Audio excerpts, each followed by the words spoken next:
আসসালামু আলাইকুম, কেমন আছেন সবাই? টমস ওয়ার্ল্ডের নতুন একটি ভ্লগ দেখার আমন্ত্রণ জানাই। হঠাৎ করে কোত্থেকে যেন ঠান্ডা লেগে গেল। এরপরে শরীরটা খুব বেশি একটা ভালো না, নিজেও একটু রোদ পোহাচ্ছিলাম, ভাবলাম গাছগুলোকে সাথে নিয়ে একটু রোদ পোহাই। সকালে নাস্তার পর্ব সেরে রোদে এসে একটু বসলাম আর গাছগুলোকেও একটু রোদে দিলাম। এরপরে ঘড়িতে তাকিয়ে দেখি বেলা 11টা বাজে, রান্নার সময় হয়ে গিয়েছে। ঝটপট করে কিচেনে চলে গেলাম। আজকে আর পাতলা ডাল রান্না করব না, আজকে একটু ঘন করে ডাল রান্না করব। সেজন্য টমেটো দিয়ে ডালটা আমি একটু কষিয়ে নিচ্ছি।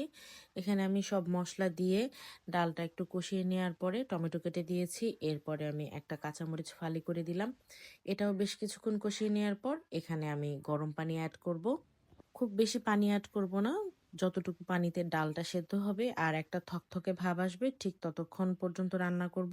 এরপরে চলে যাচ্ছি, হাঁসের ডিম আনা হয়েছিল, ডিমগুলো একটু পরিষ্কার করে নেওয়া দরকার, তাই এগুলো আমি বাটির মধ্যে ভিজিয়ে রাখছি পানিতে।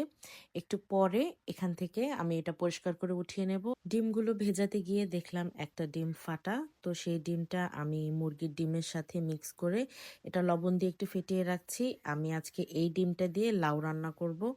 বাসায় লাউ আনা হয়েছে একটা আমার সাইজের, তো লাউটা কোনোভাবেই শেষ হচ্ছে না। মাছ দিয়ে খেয়েছি, আজকে ডিম দিয়ে রান্না করব। তো এটার জন্য আমি ডিমটা লবণ দিয়ে একটু ফেটিয়ে নিচ্ছি। এটাকে আমি ভেজে নেব আর পাশের চুলায় আমি মশলা কষাচ্ছি। এখানে আমি লাউ রান্না করব। লাউটা আমি এখানে দিয়েছি মশলা কষানো শেষে, এবার লাউটা একটু কষিয়ে নেব। আর ডিমটা আমি গুলিয়ে রেখেছি, সেটাকে দিয়ে আমি একটু স্ক্র্যাম্বল এগ বানাবো। আর এই চুলায় আমি রান্না করছি বেগুন আর টমেটো দিয়ে পোয়া মাছ। শীতের সময় কিন্তু ধনিয়া পাতা কাঁচামরিচের ঝোল খেতে খুবই ভালো লাগে। আমি তো কোনো রান্নাতে মিস করি না, বিশেষ করে মাছের রান্নাতে। নর্মালি যেভাবে মাছ রান্না করা হয় সেভাবে মাছ রান্না করেছি, বাট এখানে আমি বেগুনটা মাছের সাথে ভেজে নিয়েছিলাম। আর এই মাছের তরকারির মধ্যে এটাতে ঝোল একেবারে মাখো মাখো থাকবে। এরপরে চলে আসি রান্না শেষে ডিম পরিষ্কারের কাজে। ডিমগুলো যে ভিজিয়ে রেখেছিলাম সেই ডিমগুলো এবার আমি পরিষ্কার করে ধুয়ে নিচ্ছি। আমাদের মেয়েদের জীবনে সংসারে কাজের কোনো শেষ নেই। যখনই আপনার মনে হবে যে কাজ এখন প্রায় সব শেষ, ঠিক সেই সময় আপনার কাছে নতুন একটা কাজ চলে আসবে। মানে আপনার রেস্ট করার কোনো অবকাশ নেই। আচ্ছা, এরপরে চলে আসি সন্ধ্যার নাস্তায়। ইনস্ট্যান্ট নুডলস সবসময় সেদ্ধ করে পানিটা ফেলে দিতে হয়, তো আমি নিহামকে দিচ্ছি। এখানে নুডলসটা সেদ্ধ করে পানি ফেলে দিয়েছি। এরপরে আমি মশলা অ্যাড করছি। আর আমি হাঁসের 2টো ডিম সেদ্ধ করে রেখেছিলাম, একটা আমি এখানে নিহামকে দেব আর একটা ওর বাবাকে দিব খেতে।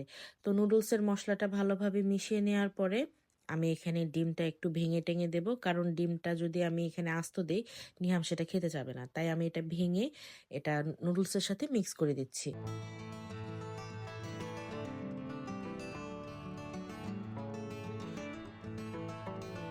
নিজের জন্য এবার একটু চা বানিয়ে নিলাম, ভাবলাম একটু রিল্যাক্সে বসে খাবো, কিন্তু না, এরপরে অর্ডার আসলো ফ্রেঞ্চ ফ্রাই বানিয়ে দিতে হবে। তাই আমি আলু কেটে সিদ্ধ করে তারপরে সেটা আমি এয়ার ফ্রায়ারে দিয়ে দিচ্ছি। এই ফ্রেঞ্চ ফ্রাই চিকেন ফ্রাইয়ের যুগে এসে মনে পড়ে নিজেদের ছোটবেলার কথা। আমরা যখন ছোট ছিলাম সন্ধ্যার সময় পড়তে বসতাম, নাকের মধ্যে ভেসে আসতো রান্নাঘর থেকে ভাজা ফুলকপি পাকোড়ার ঘ্রাণ, সবজি পাকোড়ার ঘ্রাণ, একটু পেঁয়াজুর ঘ্রাণ।